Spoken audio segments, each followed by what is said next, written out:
Just a quick reminder that each episode could contain some spoilers, so watch with discretion. Sit back and enjoy the show.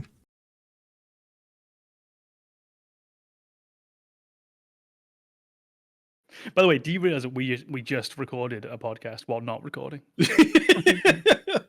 Yeah, but I figured on this topic it'd kind of be best to kind of get some of the other issues out, you know. Well, welcome on into another one of our podcasts with the Gamer's Advocate, where we discuss almost everything gaming, anything that's relevant to us and the community. And I've always said before, if you get 1,000 gamers in a room, you'll probably get 1,000 different opinions, but we like to take as many point of views as we can. Today's topic will be about history, but before we get into that,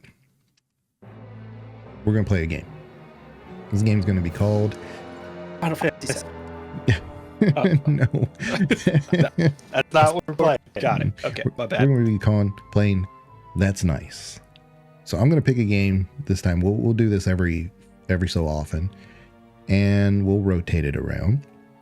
But I'm going to pick a game. You may not know much about it, but what little you do, you got to give us 3 minutes of saying nothing but nice things about it. Are you ready? We'll start with calm. How about Scorn? How do you feel about Scorn? Speaking as someone who's never played Scorn, no. Is this that body horror game that came out fairly recently? Yeah, very Geiger-esque. Yeah. Yeah. What can I say is nice about Scorn? So I did see a few people play it.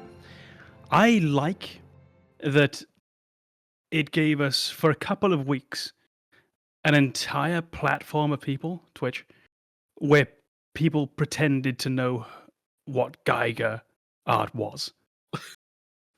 I like that.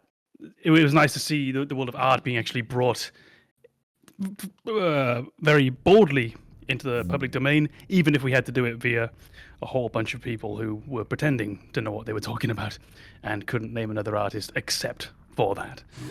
I enjoyed that it was short, that this was a game that realized that competing for one's attention in the modern day and age is a difficult thing. All these games that are 30 hours, 60 hours, 100 hours long. No, a game that appreciates and shows a respect for my time and the amount of time I can dedicate to gaming. So what was it, 4, 5, 6 hours long, if that? I think that's a beautiful thing. And I really appreciate that they did that. I have very little to say. No, I'm done. I'm done. I do like that the first kind thing you said about it was, I saw people playing it. Like it was definitely a game. Glad people had a nice time. Yeah. Well, we'll roll over to. Go ahead. It did seem like a game that the developers cared about, and one of the occasional criticisms that I'll have of music or games or movies that I don't like is, if you make a game and you put your heart and soul into it, I'm probably going to find something I can like in there, even if I don't really enjoy what you've done. I'll separate the liking and the enjoying.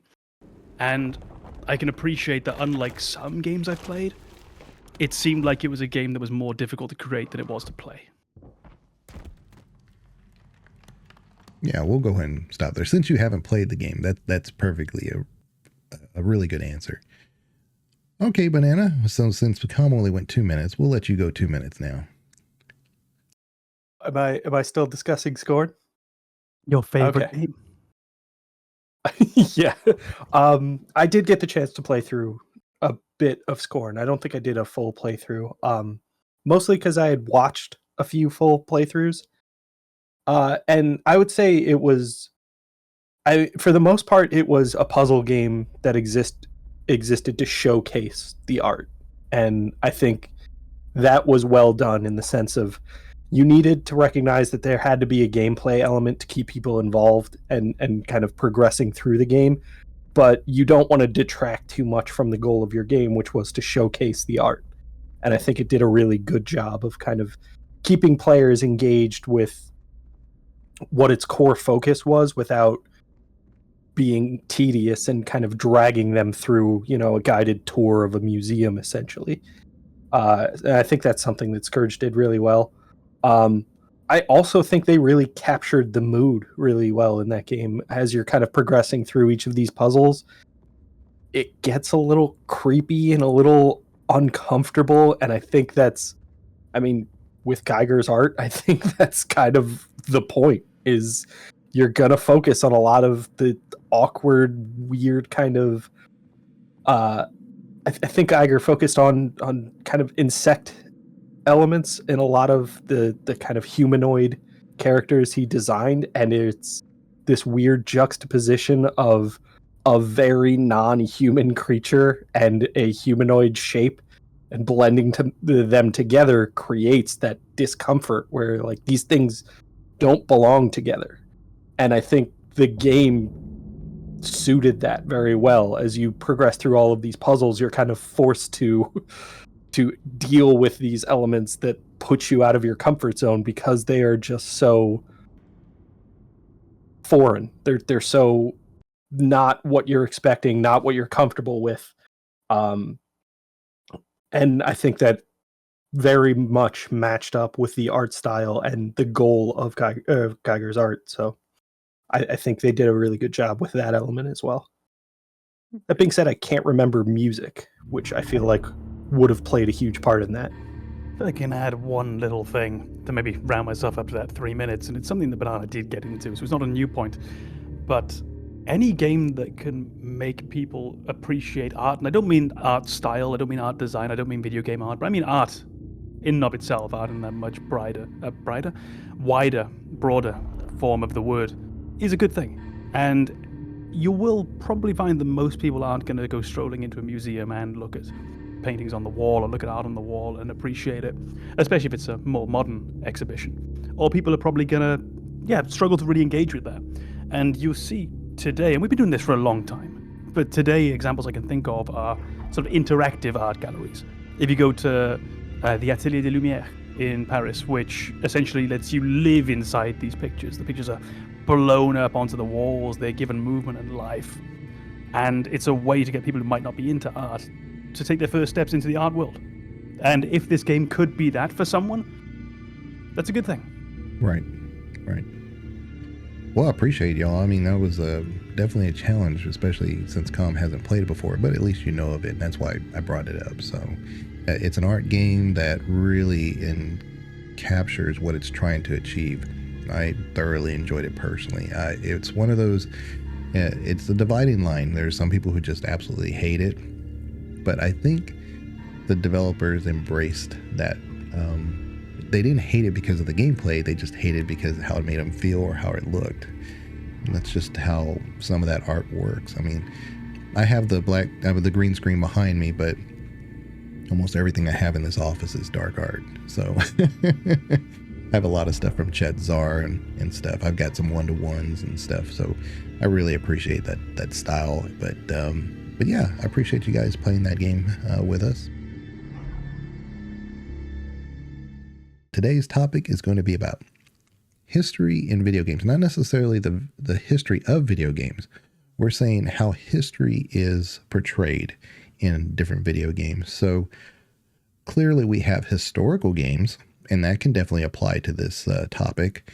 Then there are other games that treat the timeline of history maybe in a creative standpoint, kind of like, I'm thinking like Civilization. Clearly you have certain events that have occurred, but for some reason the Egyptians created the Mona Lisa or something, because that's just how you went down the cultural tree, right? We are kind of fortunate to have a broad set of speakers here, because I know Banana, has a lot of information about it, but Com definitely has an in-depth knowledge about this stuff. But me personally, I just have more of a gaming knowledge of this. So where would y'all stand as far as the overall broad topic of how history is treated in gaming? We'll start with Banana again. Sure. So I think history is kind of this, it feels a bit like it ties in with our lore discussion, as history is essentially the lore of the real world. So putting your game within a historical concept gives you a lot of existing backstory to pull from, and a lot of different avenues to kind of bring in meaning to the events that take place in your game. I will say I don't know how well straight historical fact does in video games. I feel like re-experiencing things as they happened is likely not as appealing to people as reimagining the way that things happened. I think a lot of the very popular games that are framed in a historical concept or in a historical context, they do a lot with kind of rewriting history. Games like Assassin's Creed, for instance, reimagined a lot of the motivations behind historical events. And I think they, to a certain extent, let historical events play out, hitting the fixed points that everybody knows, and they chose to play with the points in between to say, what was the motivation for these people? How did they get to this endpoint? And I think those elements of the game were very much appreciated from their player base. Additionally, games like God of War, which is not directly historical in any way, but did exist within this kind of ancient civilization that we know bits and pieces of about. And I'll kind of keep it to the earlier God of War games, which I'm more familiar with. But you can see, I want to say it's in the first God of War, the Colossus at Rhodes is there, and it's kind of an element of the storytelling in that gameplay where, like, this is how it got destroyed. And that's kind of a fun little historical event to pretend like you were participating in. And the reality of what actually happened, not hugely important in that moment. It's just kind of fun to play around with an alternative version of it. And I think that's where video games have a fun little avenue to both play off of history, but also not limit themselves to the fixed points that we already know. I think that's what I would find interesting about when you use history in video gaming, is what role is it actually going to play? Are we saying that history is simply there to provide the, as you put it, the lore for the game? It's providing you an entire set of, it's providing you a built world without actually having to really engage in world building. Is it going to be there for that purpose? Are we replaying historical events? If so, why? Why are we replaying this historical event? Are we going to be changing it in some way? So I've often enjoyed really looking at history in video gaming as coming from one of two directions. It's either it gives you a historical set of events and then gives you the agency with which to alter them. So I'm going to be thinking then along the lines of strategy games more than anything else. So we're going to look at the most obvious are, I believe, the Paradox interactive strategy games. So we're going to have things along the lines of Hearts of Iron, where we're essentially replaying World War II. We're going to have Crusader Kings, where we're replaying from the 11th until around the 15th centuries. I think some of them might start a bit earlier, actually, because they want to set the context. Europa Universalis for the sort of golden age of trade. Or you might go a little less simulation heavy and play games like Rome Total War, which you're going to have a very, very strong historical basis, but very likely you will diverge pretty heavily from that as you're playing. The other is history just going to be, as we say, the lore, the world building? And are we going to put you in some form of historical event, and you're not going to really play a role in that? And it's an odd one to remember, but it suddenly flew into my head while we were talking. Did anyone ever play a game called Titanic Adventure Out of Time? This Not was familiar with that one. Late 90s, maybe early 2000s. I think about how it looked, probably late 90s. Is that a puzzle game? Yeah, it played a bit like something like Myst, that first-person camera. Yeah. Essentially, what it does is it realizes that history isn't inherently that interesting. I speak as someone who studied history. This was my jam. It's not that interesting. People are. The story of people within history is considerably more interesting than historical events themselves, which is often why you'll find that popular history books in particular tend to deal with narratives. They tend to deal with the narrative of a person. If you're going to write about the Crusades, you will write about one of the great leaders, Bohemond or Baldwin. If you're going to write about the monarchy, in the UK, you're probably going to pick maybe Henry VIII, maybe Elizabeth I, and have them as a case study around which you can build your story.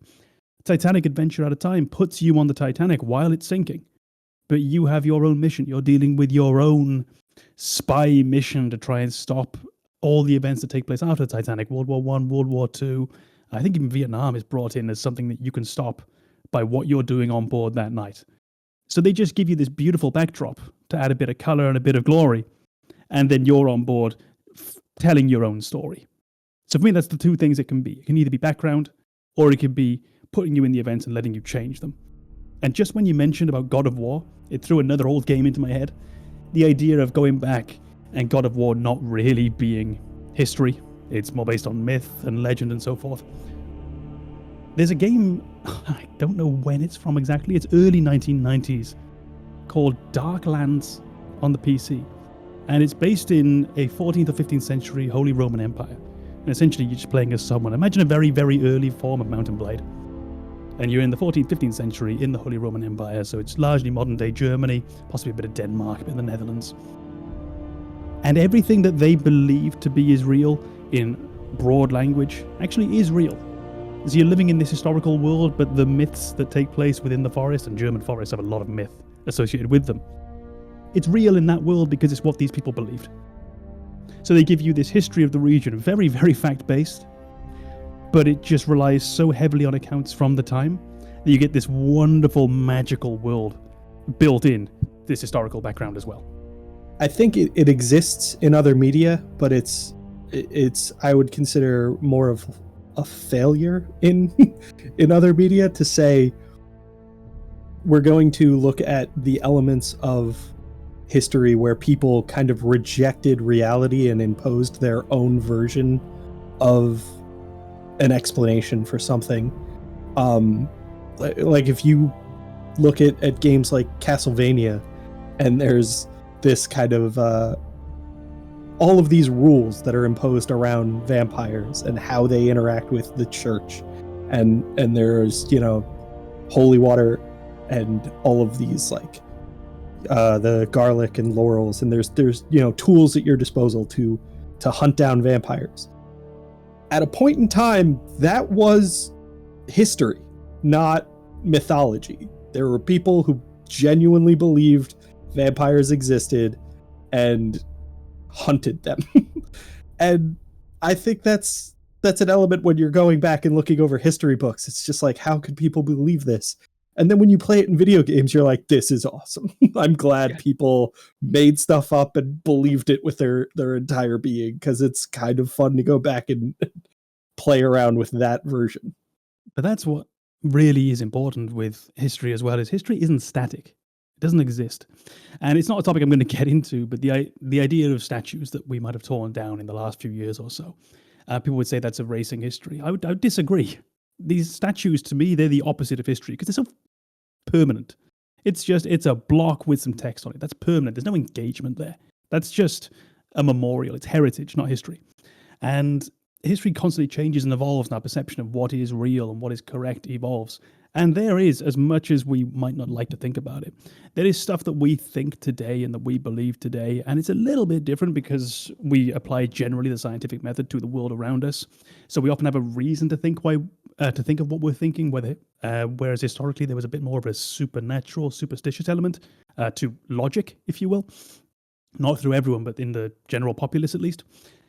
And there will be things that we believe now to be true that are just wrong. And people will look back on them in a few hundred years' time and probably not that far ahead. They will look back in a much shorter period of time than that and just think, how did they think that? And you can see this on a very simple level. If you look at things just like the language we use and the way we talk about people, talk about groups of people, and language that would have been acceptable 50 years ago that is not acceptable today, just extrapolate that out and think about how we will be seen, how what we do will be seen in the near and indeed the far future. Well, games like you mentioned before, Banana, like God of War. So there may be like 10% of the information that's factually correct.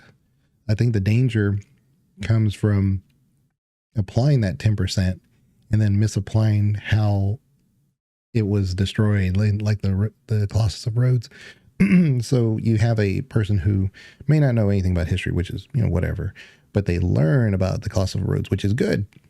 But they also can't separate, is this fiction or part of the mythology, because 90% of the game is mythology, and so it must not be real. So you kind of have the blurred lines of, what is real and what's not real within the game, just to suit the game's purpose. And then that can be expanded upon, because you have certain things in other games that try to be as historical as possible, but they still have to take certain creative liberties.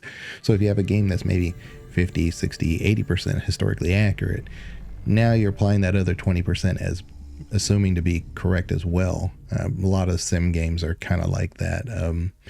But like for instance, Civilization, like I brought up earlier. So a lot of the events may have historically factually occurred, and sometimes when they give the detailed description, I forget, because each Civilization game does it differently. Sometimes they give a philosophical quote that's not related to the art piece or cultural advancement or whatever, but they try to apply it loosely to the discovery that you make. And then there are other Civilization games that simply talk about that specific thing, or they may even have a description of the events of when they actually occur, which is what I would prefer. But yeah, the misapplication of information that is factually correct, it kind of makes it hard, and I don't really always know. I'm kind of on a weird fence on that. It's like, I really do want the factual information, but if it was just pure facts, then we really wouldn't be playing a game either. So it's kind of a hard line to take. Yeah, I think I get exactly where you're coming from, because the way my personality works and how I'm wired is, I don't like misinformation. Like, just at my very core, I find it frustrating. So for games like Assassin's Creed, where they do such a great job of maintaining accuracy on some things, and then it kind of hides that line of when they're crossing over and saying, oh, we took artistic liberties with this, and this is not at all tied to what really happened. I think I find that idea a little frustrating, because you'll have people who learned history through a game like this, and they don't know where history ends and imagination begins, and I don't like that idea. That being said, I feel like that is a me thing that I don't want to impose on anyone else, to say that, like, oh, games should either be historically accurate or very clear when they're taking liberties, because I think that's a huge part of the appeal with the Assassin's Creed games, is we're going to offer this alternative version of historical events, and it makes it fun and engaging, especially because it kind of also creates this element of how far off from historical events are they willing to go. Are major players in history going to be killed in the Assassin's Creed version of history and not play the same role that we know that they played, because Ubisoft decided to take some liberties and go in a different direction? And I think I don't want to handcuff developers to the facts if they're trying to create their own story. But I don't want people telling me that the Pope actually used the apple of Eden on his followers. Like, no, that didn't happen. Spoilers. Yeah. Well, what you can find there, in answer to two separate points, is, or not in answer, but to develop on, is the idea of a game changing the truth, maybe making the Pope use this mega powerful artifact, wherever it might be. Is a game is ultimately, it's a narrative. History isn't a narrative. History is a massive series of interconnected events and disconnected. It's just a series of stuff that happened. Whereas a game needs a narrative, essentially by definition. There will be exceptions, but as a principle, it's a pretty good guiding line. If you're making a piece of media, give me a start, a middle, and an end. And a narrative functions better when there's a goodie and a baddie. And we can have nuance, and especially today in gaming, you'll see a lot more nuance than there used to be.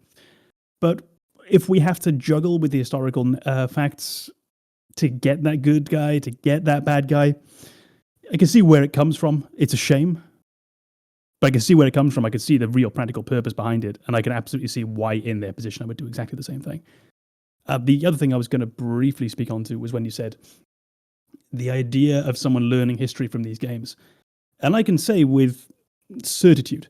So my level of education in history, like formal, was I went up to master's level and stopped after master's. And I would never have done that, I can guarantee you, if I hadn't played Civilization as a kid. Civilization and the Civilopedia, that did more for me and history than anything else, than any other textbook, any other documentary, or anything like that. And ultimately, it never defined what subject I wanted to go on and study, but it really just gave me an overarching appreciation for the topic as a whole, for the discipline as a whole. And I think that's great.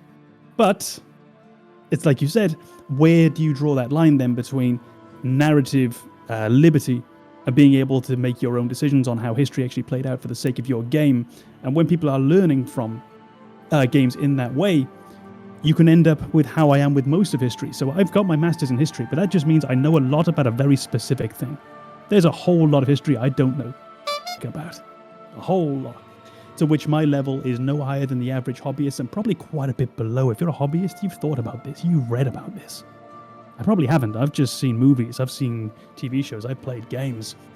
And I think the thing when you have a very service level knowledge of a time period in history, of some events in history, is you often have a lack of understanding of what you don't know. You can be led to believe that the topic's actually pretty simple, whereas it can actually be pretty damn complicated. And I can't remember what that effect is called. Is it Dunning-Kruger? When the more you know, the more you become aware of what you don't?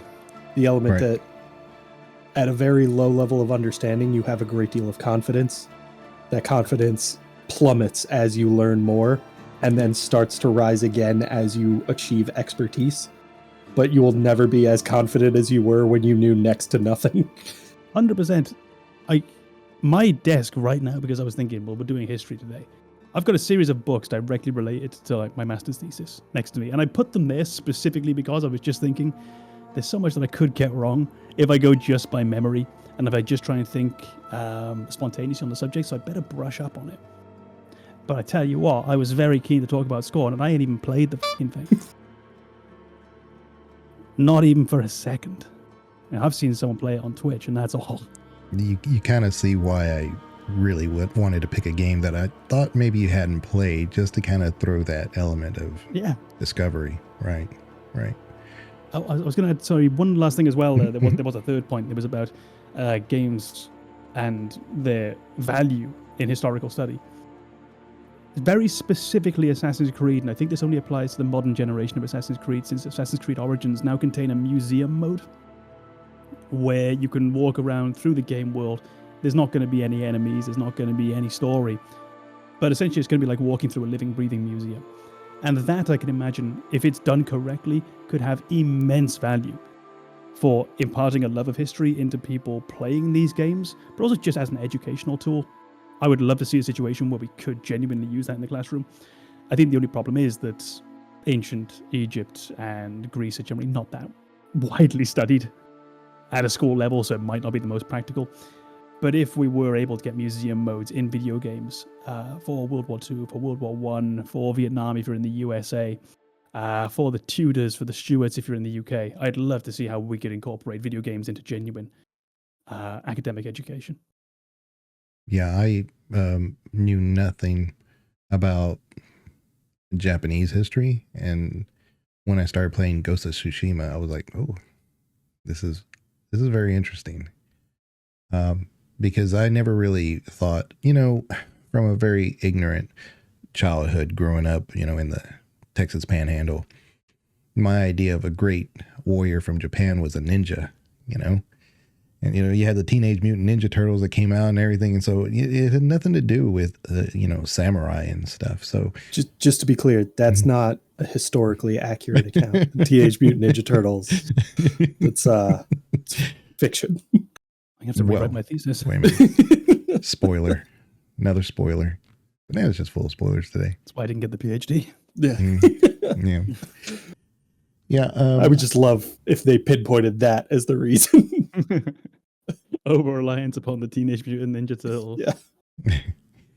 The history is littered with conquerors, And that's where a lot of times video games love to point their focus, because personalities are interesting, like you said, but conquerors, generally speaking, aren't good people.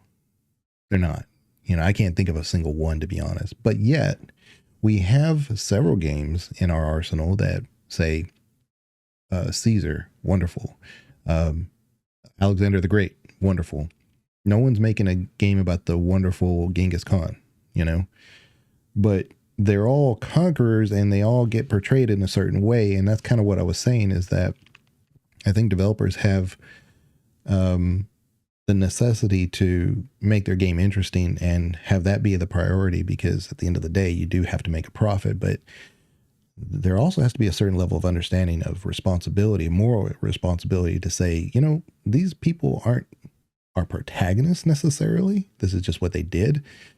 But really portraying that is a very difficult, fine line to portray. I give you it's not historical, but I can give you a game that did a surprisingly good job of moralizing on this. And they always moralize in all of these games. So Metal Gear Solid as a series. This would be what we were mentioning a bit earlier about using our world as a backdrop and then recreating your own story on top of it. So it's quite openly anti-nuclear, it's quite openly anti-war. But there's a part in Metal Gear Solid 5, and it's not really ever directly addressed. It's more just on you to understand what's happening here. A bit in the way that Papers, Please, the game never tells you that you're being corrupted in your attempt to do your job. You are physically being corrupted, and you just have to notice later what you did. In Metal Gear Solid 5, there will be points when you need resources. So you will open up your little scanner, your little Pip-Boy, and you will send your soldiers off to go on a mission, and you're going to send them to raid a rebel base in Afghanistan, let's say. So this is where most of the game is based. And you're going to send them off, and they're going to come back with X amount of resources so that you can develop the next gun that you can take on your next mission. And it's going to tell you at the start what you can expect. If you send your B-rank soldiers, expect 40% casualties and a 90% chance of winning. If you send your A-rank, 20% casualties, 99% chance of winning. Send your S-rank soldiers, 5% losses, 100% chance of winning. And you just think, yeah, no problem. Let's go. Send the A-team in. That's great. But all of those soldiers actually have names. If you go in and look, every soldier is someone that you recruited directly. They have a name. They have a face. They have languages they speak. They have skills that they're good at. And if you really think about it, you just made this really cold mathematical calculation to send them to die. And you didn't even think twice about it because you wanted the resources. And there's a beautiful moral in that game, but you probably won't even really pick it up as you're playing. It's just maybe a bit later when you think, oh, I like playing as that one soldier. Where's he gone? Oh, wait, he died on that mission to go and pick up those things. But you won't even be told which one died, I think. You'll just find someone's gone. There are some sim games that are like that. I think Settlers did the same thing, too. Oh, it's very good, Settlers. Yeah. I think that's kind of where you blur the line between culture and history, to say that we're going to discuss a historical event and we're going to frame it in the way that we currently view these historical events. So if you look back at, war games from 10, 15 years ago, likely we're still in that era of glorifying war.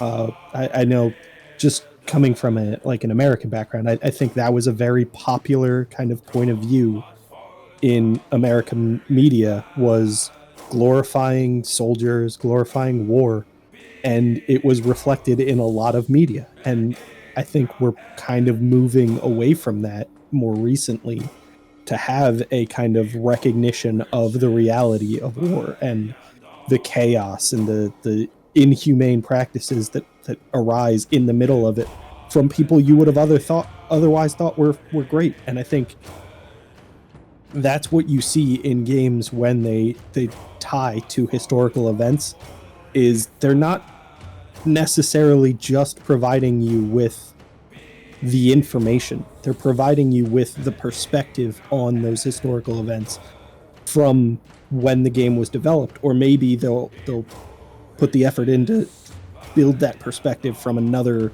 time period and frame them in a way that this is what people at the time of these events were thinking about them. And I think that's a little trickier to kind of get a read on, just because it takes so much more into consideration. When you're mentioning then about video games 10, 15 years ago, whatever it might have been, that were a bit more pro-war, sort of glamorizing it, then you have to put it into that historical context to actually look at that. And there's really two major things there. So you have an ongoing war that the United States is currently taking part in at the time. So you have to consider how the developers would have been influenced by that. You also have to put it in a slightly wider context of valorizing veterans more than they had been, for example, in the Vietnam generation. So you see how people were treated upon returning home then, how they're treated upon returning home more in the modern day. So that's going to color the way that these people make these stories. And I think you can see, and I was just trying to look it up and I couldn't find it because I'm typing with one hand and I spelled it wrong. There was a game from a very similar time, about 10 to 15 years ago, and it was called Valiant Hearts. I don't know if anyone played it. It was made by a French studio. I think it's actually Ubisoft, one of their subsidiaries, probably Montpellier, I guess. And it's about war, World War One, and it's not glory at all. It's just people die. It's very cartoony, but it's about sacrifice and love, and it's about death. And there's no glory attached to it. And I just think it's quite interesting to think that at the same time as you would have a title like, let's say Call of Duty, it's a very easy example. On the other end of the spectrum, you've got Valiant Hearts, and then maybe something in between, which is a bit morally... It's not ambiguous in any sense of the imagination. It just is neither valorizing nor memorializing. Something like Spec Ops: The Line, which is quite a different story, because there you've got mental illness taking a role, PTSD taking a role. But you have these games coming out at a similar time, all treating war in a very, very different way to each other. And I don't know where Spec Ops was made, but I'd be very curious to find out as to whether that's a European perspective versus an American perspective or whatever it might be. You know, there's various personalities that do approach, that game designers approach differently. I've seen Rasputin demonized. I've seen him praised. It's really interesting because unless you actually take it upon yourself to learn who he was, it's almost impossible to have an opinion based on how he's portrayed. So, I mean, but, if that gets the people, interested in that character, then great. And that's kind of what I was going to go with next, because there are some games, and we've kind of hit on it a little bit. There are some games, like you mentioned before, Civilization, that kind of got your foot in the door of wanting to learn about history. I know I was well, let me preface this. I'm not competitive. I'm not a competitive person, except when it comes to things that I can control. Like I was, in track and stuff. But in football, I mean, I did my part, right? I was a pretty good player.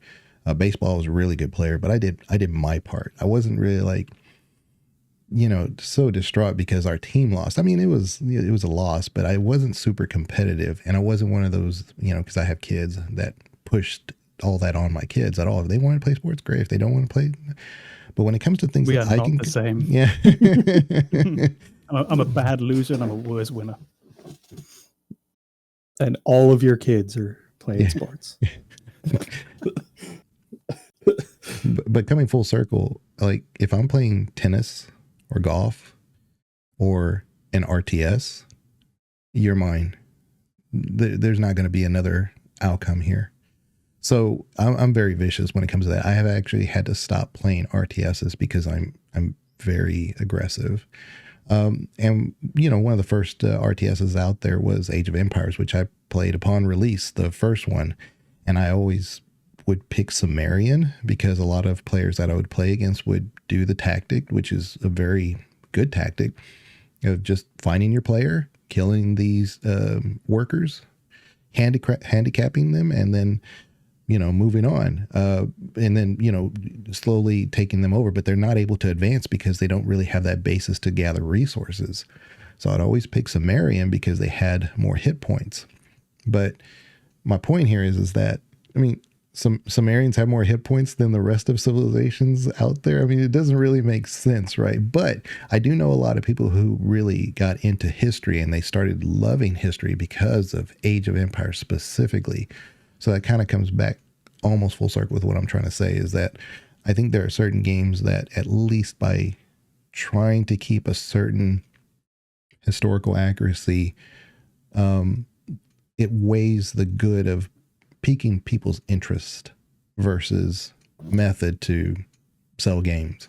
Yeah, I think especially with like the Civilization games, like I think they do a very good job of presenting historical events or historical figures or structures on their own, to just say this is something that existed, it had a historical impact, it had a cultural significance. It's going to have an impact on this game that is not directly tied to the role it played in the society it was a part of. If you're curious about that, we'll have information in the game, but it's more just to kind of present you with that starting point and not present it as an accurate representation. So like I think I've just recently gone through and done all my achievement hunting in Civ 6, and I think you can play as Gandhi, and like Gandhi was not a political leader. Gandhi was like a spiritual leader, a philosophical leader. So presenting him in that context as the representative for this society in their political endeavors, in war, and the way that they engaged in trade with other societies is incredibly inaccurate. But they're not pretending it is. At no point are they like, this is what happened. They're just, this is an important historical figure. If you want to learn about the historical significance they had, you'll have to go investigate that for yourself, but we'll present them to you as a point of interest in this society. And I think that is kind of a very good way of going about it, to kind of not create that ambiguous line of history versus or artistic license. So I think there's Civilization in particular. The thing that I always found kind of fascinating about Civilization is the leaders that were chosen and the why behind them, and why you wouldn't choose some. So the obvious example, I think, is Germany, where I think Bismarck has been the leader of Germany. Frederick II might have been. This would be more of a Holy Roman Empire perspective. Frederick Barbarossa has definitely been the leader of civilization, of the German civilization in Civilization. But you're not going to put Hitler as it for historical reasons and for sensitivity. At the same time, Stalin, I believe, has been the leader of Russia. Possibly Civ 3 or Civ 4, I could be wrong. But then we've also had Catherine the Great. I'm going to look that up in a moment, by the way, and check. We've had Catherine the Great, who would be seen as a more distant historical figure. It's a bit easier to work with. And then France. So that's the one that I'm most familiar with. You have Joan of Arc, as the French leader. You've had Charles de Gaulle as the French leader. You've had Sun King Louis, I believe, as the French leader. You've also had Napoleon. And Napoleon is... Obviously, there's a long time now between us and his time, so there's a certain softening of attitudes, but that's a divisive figure. If you go across European history, the British do not have the same view of Napoleon that the French have. Not by any stretch of the imagination. Go to Paris, and you have a massive Napoleonic influence still present, still there, still honored, and you still have the mausoleum of Napoleon. That, from a British perspective, would be a bit weirder. He's more of a controversial historical figure that you wouldn't really have there. And the other thing that I was going to try and broach on the same subject, and I just wrote it down so I wouldn't forget, bear with me a second, was and I think this might have been Civ 6, the Cree were put into Civilization in either Civ 6 or Civ 5. And as I understand it, the leaders, and I don't have a massive familiarity with this, so if the language I use isn't quite right, I apologize. The leaders of the Cree nation generally weren't happy about this, because you were putting these into a game that's largely about colonial tendencies. And you are putting the values of colonialist powers onto a group that would say that they fully and completely reject those. And I think I don't know how big the controversy was. I believe they stayed in the game, so maybe it was something of a small bubble. But that idea of which civilizations you're putting in the game, who's leading them, is a surprisingly, as I understand it, thought out process. And they're really trying to appeal to people's sensibilities whilst creating that part of the game, who you get to play as. Yeah, I think there was also, oh my goodness, it's been a while since I've done Civ 5. Maybe it was Civ 6, but I think there was the Sioux as well. You had the Cree, and I think you had another native faction. I couldn't tell you. I don't remember. I know they went with Mayan, I think, and Aztec at one point. Really? Not because that would have surprised me as a civilization. It's just, I think it surprised me that they actually even considered it. Well, they played a big part in colonization, not as a playable power, but in the original colonization. And I just checked, Stalin was in Civilization 4 Warlords, which I guess was an expansion pack. Yeah, I think that's another. I mean, I think that point you brought up about the kind of colonial aspect of Civ not being consistent with some of the civilizations that exist within the game is a very interesting take on it, given that you look at, I mean, I'm viewing a lot of this from American point of view, and American colonialism is very much a thing. For us, we probably don't even see that disconnect of other societies who don't have those same values. So to point out a society that is represented in this game, despite the fact that the gameplay is very counterintuitive to what we know about that society, it would have been completely lost on me if not explicitly pointed out. And I think that's actually kind of missing the appeal that these games build on, is to say, go look more into this. We're going to present it in our own kind of little context, and you'll just kind of have to accept that at face value.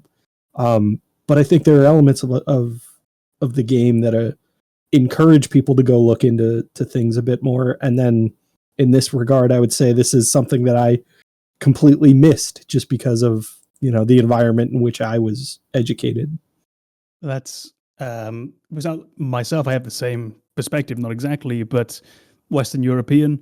I live in France now. France is historically a colonial power. I'm not speaking exclusively historically, but is historically a colonial power. It's one of my favorite bits of trivia to this day, is with whom does France share its largest land border? And it's a bizarre answer because the answer is Brazil. And it's because French Guiana is a part of France. So you have this odd thought where France exists in these very widely disparate areas across the globe. So I would come from the same perspective, and I needed to have that sort of pointed out to me because I wouldn't have had the same, the same, should we call it ignorance of what that could mean to people. And then you sort of come in from the other side, which is not what I massively sympathize with, which is, does it really matter? It's just a game. So you also have that. At what point is it just creative license for the sake of amusement? Like I say, I don't have much truck with that, but you could potentially look at it in that way if you wanted to as well. At what point do we make these changes for the sake of gameplay? Because ultimately it's a game. Yeah, and I think especially with Civilization, you get into that kind of issue of Civilization very much has its style of gameplay. And if you want to see the representation of historically significant cultures, you're not going to be able to match those cultures up to the gameplay across the board. It just doesn't work. They're two varied cultures existing across the world, and they don't all line up with the way the game works.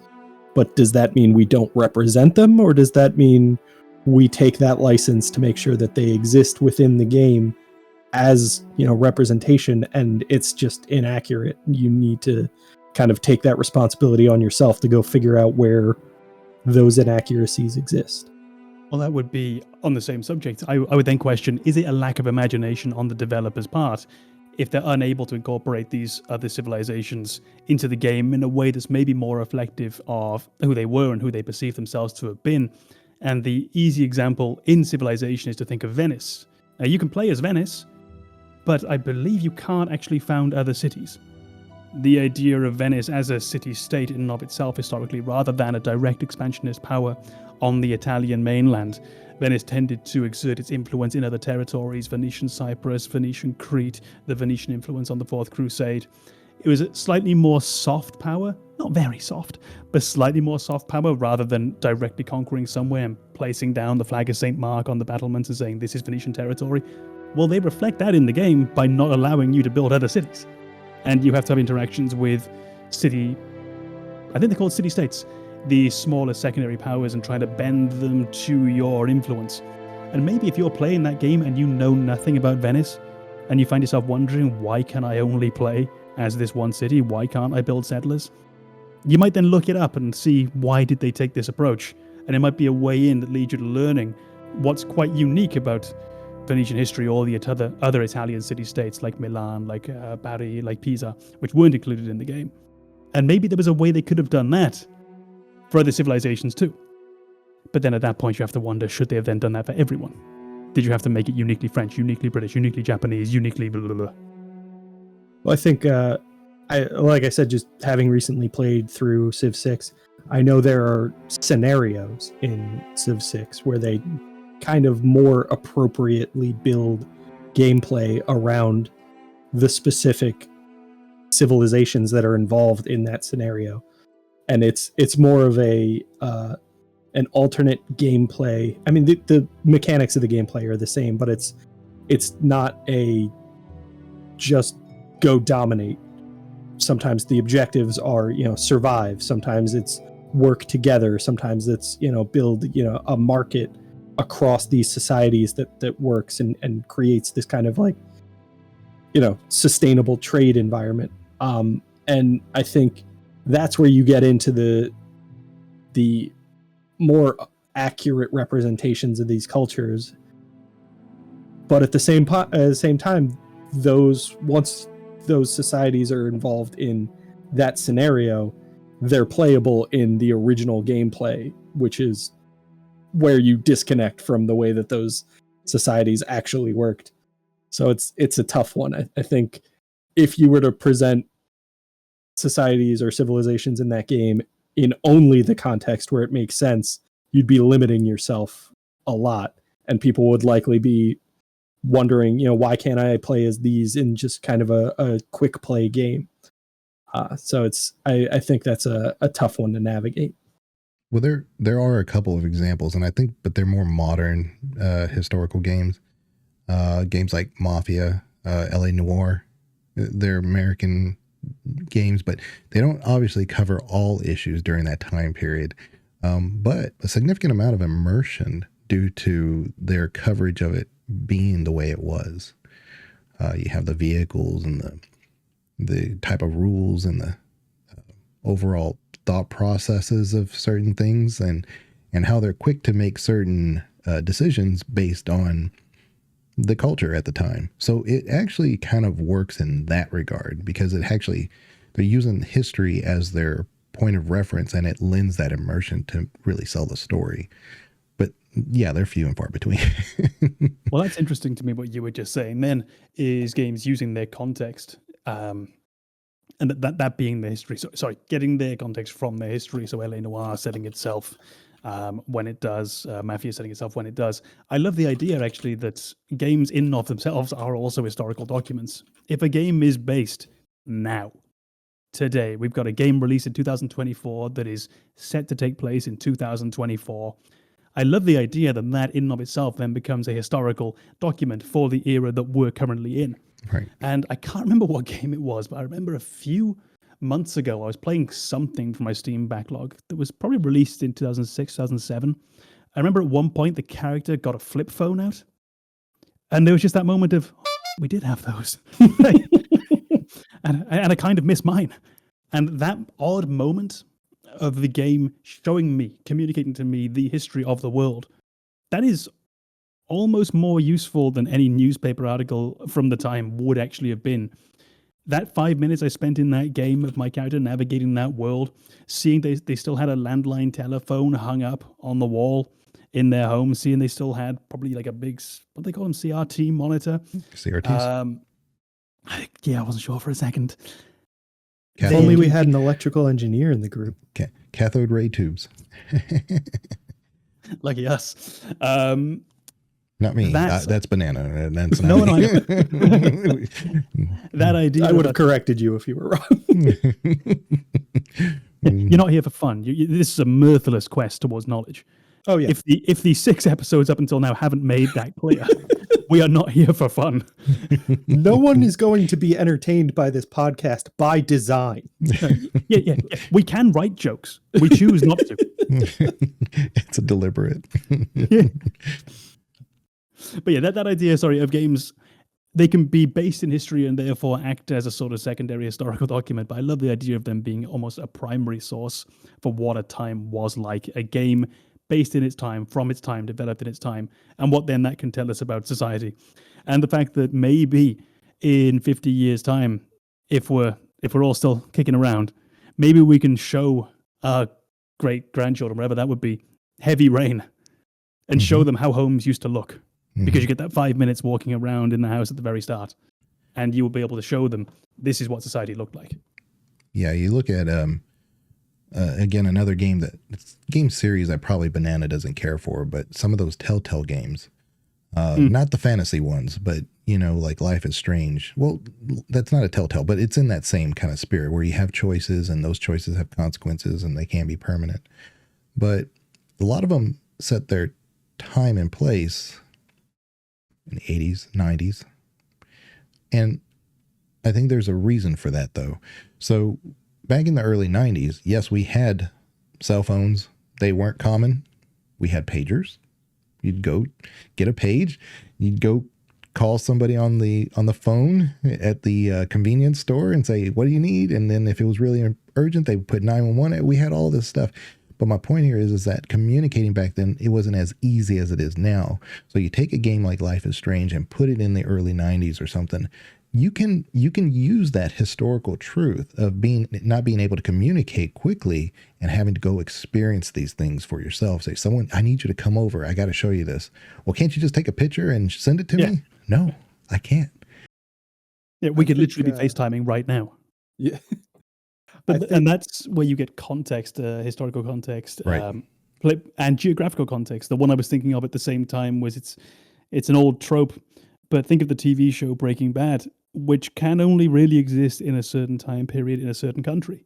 You couldn't have that taking place generally in Europe because someone gets the diagnosis. They're not going to go and need to get all of that money immediately for the treatment. Now, there is a bit more to it, of course. Would he have wanted to become rich anyway to try and provide this legacy rather than just getting treatment? But the roots of the story right there is rooted in a very specific time and a very specific place. Well, I think you've definitely kind of highlighted an element of it with historical representation in games. I think there are things that we think of as history and things that we think of as a different category, despite the fact that they're really not. Like you talked about that revelation that we used to have flip phones, and it's just an element of life that we've kind of forgotten about because we've moved past it. And I think having that kind of accurate representation of what the day-to-day was like in a time period is not always something that's prioritized. And I think sometimes it's deliberately prioritized to leave things out to just capture elements of that historical time and place. As an example, I think more recently, a lot of people have really fallen in love with the Stranger Things series. And the Stranger Things, a lot of people will say very much captures a time period. But Stranger Things really only captures the good things about that time period. There are a lot of things that, from just surviving through that day-to-day in that area, you're not looking back on as fondly, and those things are conveniently left out. And I think that's kind of how historicity and nostalgia kind of play a similar role. Is we're going to capture the nostalgia of the 80s in Stranger Things. We're not going to capture the tedium of the 80s in Stranger Things because nobody wants to go back and dwell on that part of it. And I think video games do the same thing. They'll capture the nostalgic elements of a time period. I think of like the Fallout series, where everything kind of goes back to this 1950s, 1940s America. It doesn't necessarily bring all of the horrible things from that era with it. They might be in there. They might be downplayed a bit, but most of it's just kind of music or the technology being somewhat limited, and you don't think of it as the complete package of that time period. Right. I saw a meme recently where it was this nostalgic thing where like these two kids were on the ground and you had a ramp and the person riding the bike was riding over their friends and says, I remember when this used to be our form of entertainment instead of video games. I'm like, no, we didn't do that all day. I lived the 80s. I was there. We jumped over our friends and then we went over to the house and played Atari or something. And I just love memes like that because they don't show the like, yeah, and then I landed on my friend and he was paralyzed. Like, yeah, there are elements of the past that we look back on fondly and we shouldn't. I feel like you're ignoring that part of it. Well, that's the definition of nostalgia. And that is ultimately it's the definition of rose-tinted glasses.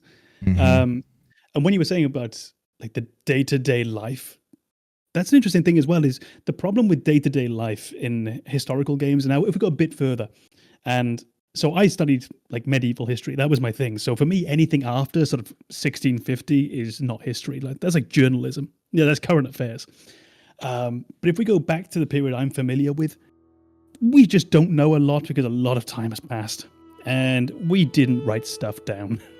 Not nearly to the extent that we should possibly have been doing it.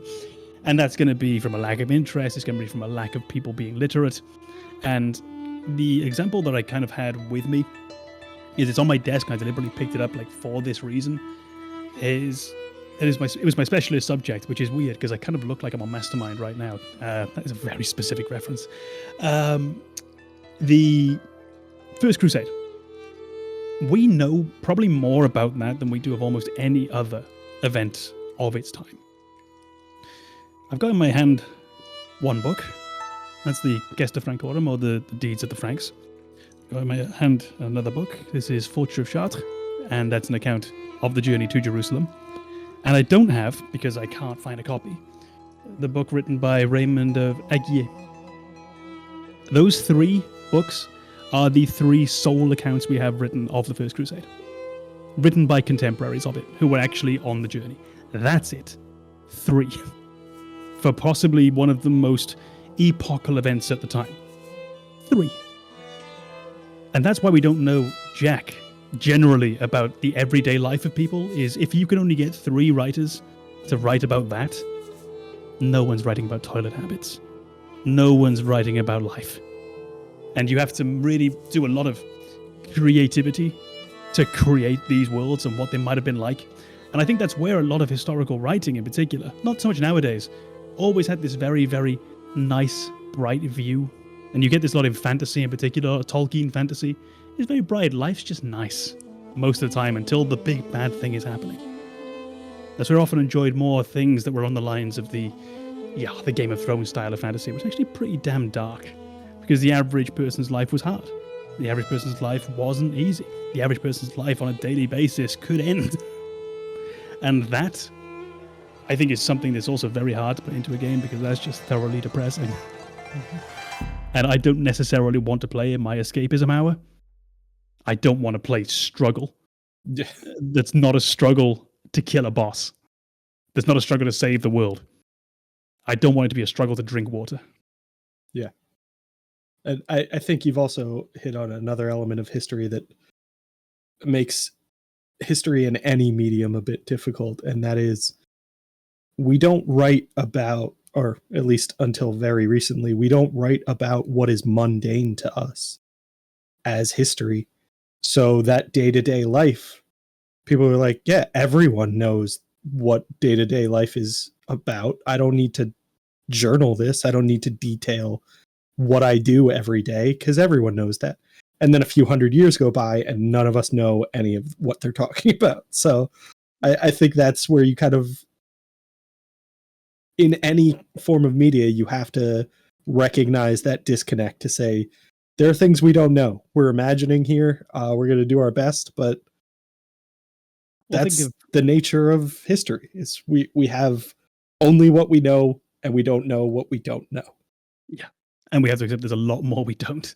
And you can see it in the modern day. You can see it in today. You know, today is a bit weird because of the growth of social media, where you do have a lot more of the banality. But even that isn't normally real banality. Think of the nicely framed photos with the perfect meal, with the infinity pool in the background, living my best life on a Tuesday. That's not my Tuesday. You know, my Tuesday, I'm lucky if there's like a regular bowel movement in it. Then I know things are going well. But think of the newspaper. The newspaper isn't a long, dispassionate list of every event that took place that day.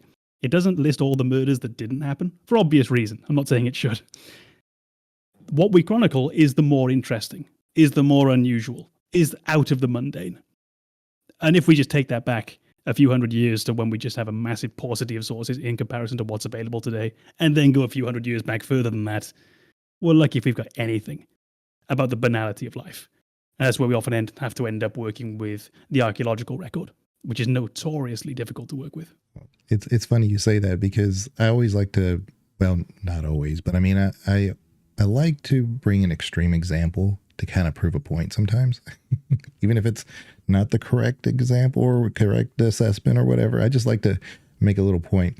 But archaeologically speaking, I mean, even if we take certain historical records, we choose to believe what we want to believe based on scientific, analysis and whatnot. But like, you take like the mammoths. What if the mammoths were actually our foes in the past? Humanity had to wipe them out because they were just so hyper aggressive against humanity. And you're like, well, that doesn't sound right. I mean, that's probably not correct. The only thing we have recorded on the walls was us throwing spears at mammoths. So we could take that in context and say, oh, they were just hunter-gatherers back then. No, that was us trying to like tell humanity, stay away from these guys.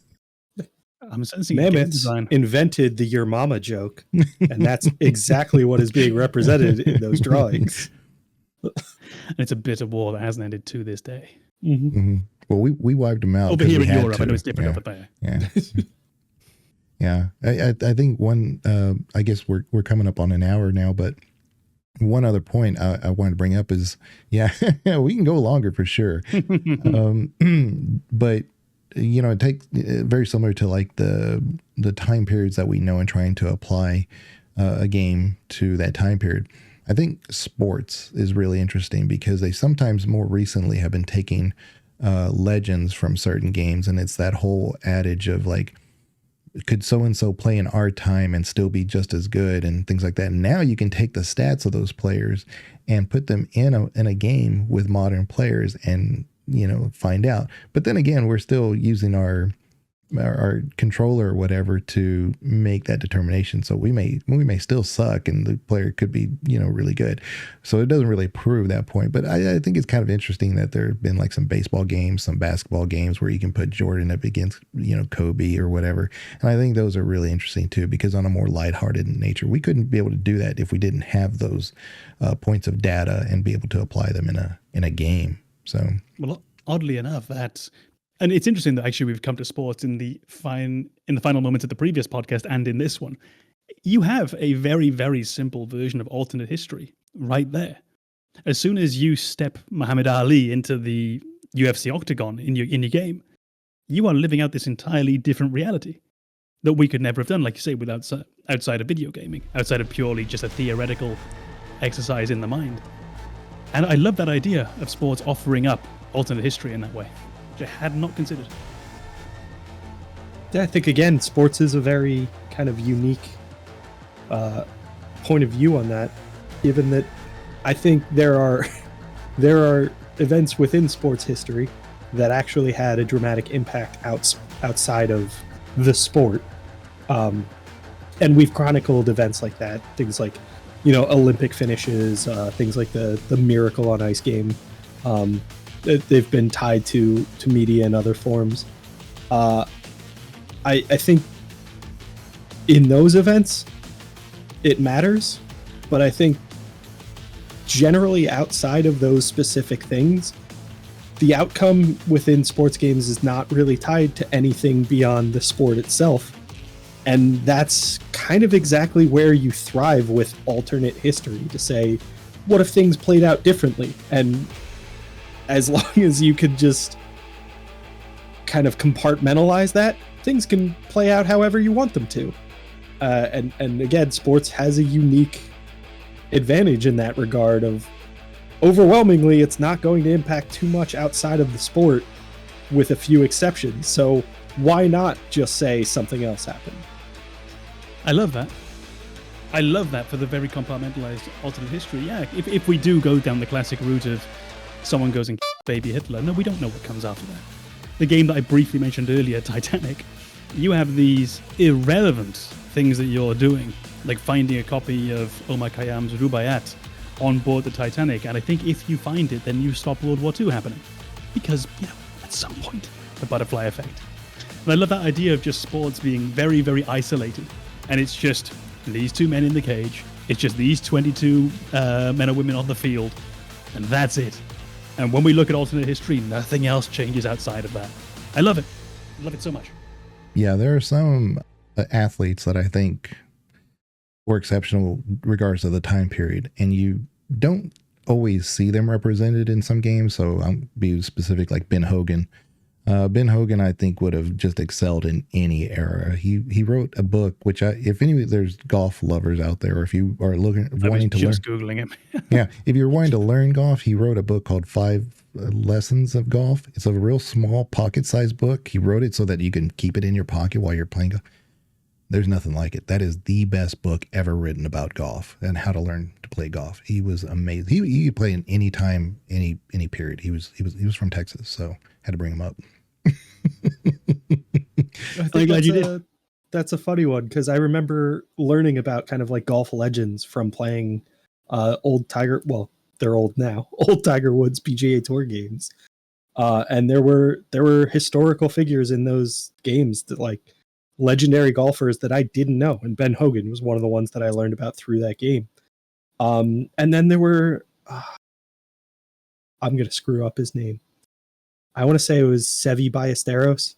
It was like the ultimate recovery shot golfer, where he would throw the ball pretty much anywhere and just keep going. And that was a really interesting element of golf that I got to learn through a video game. And I don't know how you capture that in other media. But I know it really brought a lot to that game in particular and elevated it above, just kind of a sports simulation game. It was kind of a sports game that told a story, or kind of brought historical figures back to life in the context in which they played a significant role. And I love that idea of it being the historical document. And when you do play, like I say, to throw up the UFC examples, when they let you play as Muhammad Ali or Bruce Lee or whoever it might be, or they let you play as one of the fighters from Pride who is long retired, you get to throw them in the modern day. When FIFA lets you play as a legend, when FIFA lets you bring back Gareth Bale, and he can still continue his career. Rest in peace, Gareth Bale, in his house, because to be clear, he's not dead. Yes. He's just resting. Yeah. He's in a better place.